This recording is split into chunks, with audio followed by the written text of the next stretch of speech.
My depressed colleague is accusing me of bullying him after all the work I put in to save him from drowning because I disciplined him for leaking sensitive information, and now I'm being forced to defend myself. Posted by you/bullying boss. I, 39F, manage a team of 12 people, and last year, a 13th member, 44M, was added when other managers refused to deal with him any longer. He has been diagnosed with depression and generalized anxiety disorder. He is morbidly obese and suffers from musculoskeletal problems related to obesity and diabetes.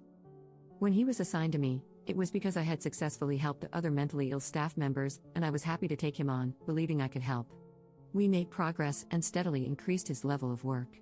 While it has never reached an acceptable level, I made accommodations to relieve pressure, hoping this would lead to sustained long-term improvement. I also sought out equipment to help him be more physically comfortable given his obesity. I felt we were making progress.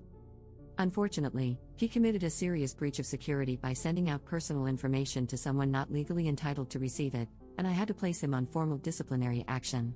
Since then, he has been on sick leave for over 3 months. He is now subject to attendance management procedures and has reached out to a local mental health group, claiming that I have bullied and harassed him. According to him, this alleged bullying and harassment have made it impossible for him to return to work. I have documented evidence proving this is untrue.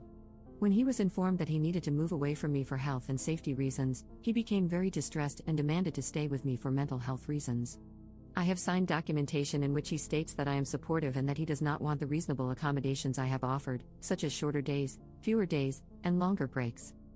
I have a meeting with him and his support workers from the mental health group, and I have no idea how to handle it.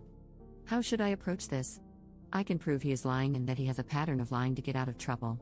I have no concerns about my bosses, as they are well aware that this is an utterly unfounded allegation. My concern is that he is completely unsuited to the job, and because he refuses to acknowledge any responsibility for his mistakes, it is impossible to correct them. Relevant comments. Commenter. You definitely need to speak with someone like an HR specialist before the meeting. You need advice from a professional who knows how to handle this specific situation.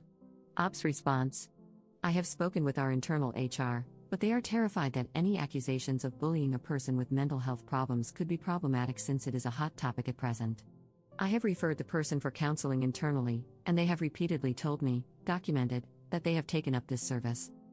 My concern is that this meeting is not an internal one, it is with people who specifically represent individuals with mental health problems, and I don't know how to respectfully say that the person is lying through their teeth without sounding like a bully. To be clear, their lies aren't malicious, and I don't believe this one is either. It is something said to solve an immediate need. In this case, they need to explain the amount of time they have had off sick, and admitting it is due to their own actions is too terrifying. Saying, I am being bullied, frames it as something happening to them that is beyond their control. The reality is that they do have control over it, but they are so used to being the victim in all situations that they refuse to acknowledge this is not actually true. Commenter 2. Judging from your explanation here, it appears that you have an understanding and empathetic attitude toward this person and their situation. That attitude, along with the documentation you have regarding the accommodations you've offered, should go a long way in your defense. What exactly is he saying you've done to bully him? I am not a professional in this area, but I have extensive experience working with people with mental health problems in social work and education settings. Ops response. He believes that by pointing out his security breach and substandard level of work, I have bullied him. He doesn't claim that he isn't doing this, just that by expecting more, I am bullying and harassing him. I am making allowances. For example, other staff members are expected to handle approximately 16 cases a day accurately. I'm happy for him to do 2 if he does them correctly. Unfortunately, he can manage 2 cases but not correctly. By allowing him to work at a slower pace, he believes he should be granted the same margin for error as someone handling 16 cases. As such, he feels bullied for being expected to complete his 2 cases with 100% accuracy, whereas someone handling 16 cases is allowed minor errors. Op explains HR more. Yeah, HR's response is basically, fire him, but don't leave us open to a lawsuit. It's not helpful because I don't want to fire him. He's not currently in a position to do his job to the required standard, but I don't want to detrimentally impact his future. He won't resign for health reasons, as he feels it will prevent him from getting another job, and HR wants him gone without actually doing anything. I'm stuck in the middle because, as manipulative as his mental health issues are, they are real. If I wouldn't get fired for doing it, I'd post a copy of the 4-page email I got from HR in response to my specific questions. It was large swathes of the DDA copied and pasted with vague remarks about support, reasonable allowances, and work-life balance. I can only assume they put someone's idiot nephew in charge of the inbox on the day I contacted them. They are centralized and notorious for not giving out specific instructions for fear of having them challenged. Their main purpose is to protect themselves. I have no idea how they keep their jobs, to be honest. Update 3 months later. Well, the meeting went ahead as planned, and thanks to the wonderful advice and tips from the people who kindly responded, I was calm and thought I was prepared. Boy, was I wrong. My colleague and his support worker were both there, and the meeting started really well. I asked how he was doing, what steps he was taking to prepare himself to return to work, etc., and nothing unexpected came up. As arranged, I brought up the allegations of bullying and asked for some specific examples to help me understand what was happening. After worrying myself sick about this, his answer was actually pretty disappointing.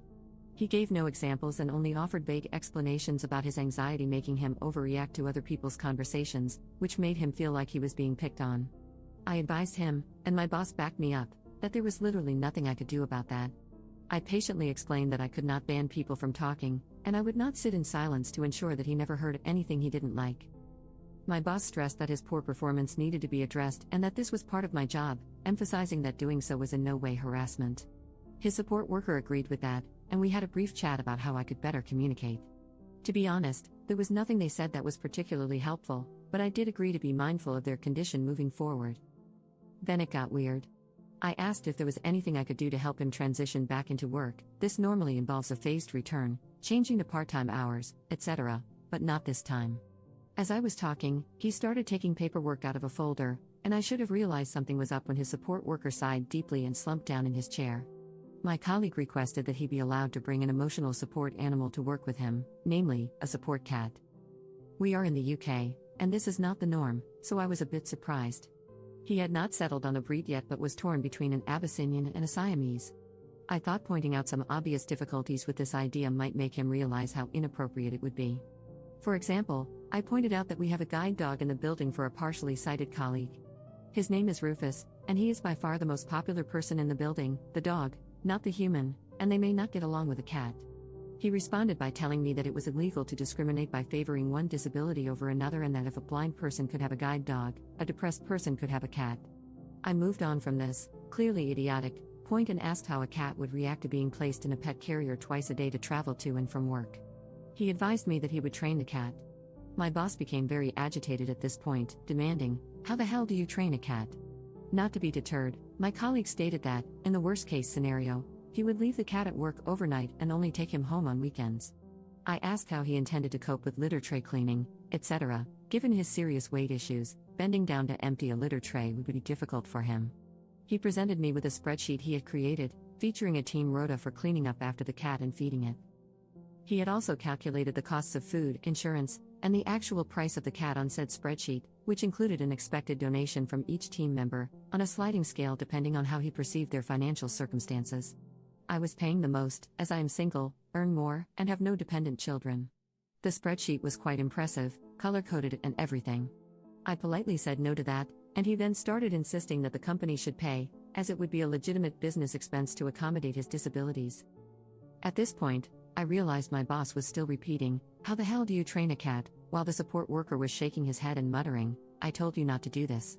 So, I made a unilateral decision on behalf of my company and advised him, in no uncertain terms, that we would not be buying any cats, we would not be cleaning up after any cats, because we would not be permitting him to bring any cats onto the premises. He was not happy. He complained that I was making it impossible for him to return to work. My boss took a break from his cat training mantra to say that we had perhaps gone as far as we could for the time being and that we should end the meeting at this point. As we were leaving, he made a point of telling the support worker, "There will be no bloody cats." The support worker nodded and agreed that this was entirely fair. I didn't hear anything from him for a week or so, then received another 4-week sick note from him. So, I called, as per our company procedure, to check in and see how he was doing. He was still very unhappy about my discriminatory anti-cat stance and advised that he would be taking it further. 2 weeks later, I received a letter from what initially looked like a local solicitor's office. It advised me that I was being sued for breaking disability discrimination laws. The letter itself was filled with bizarre, mainly American, legalese that seemed to be culled from Law and Order episodes. On closer examination, the letterhead had been edited to change the contact details to his home phone number and personal mobile. I'm not sure whose address he used, but it wasn't the solicitor's in question. I handed it to my boss, who had also received one, so both were forwarded to our legal department. I was advised to have no further contact with him. The legal team has since informed me that his contract has been terminated with immediate effect. I am honestly stunned at how it turned out. I half expected him to be terminated due to the amount of time off sick and his unwillingness to address his performance issues, but I would never have guessed it would end like this. It is both funny and sad. Thank you so much to everyone who took the time to calm my nerves before the meeting, it really did mean the world to me.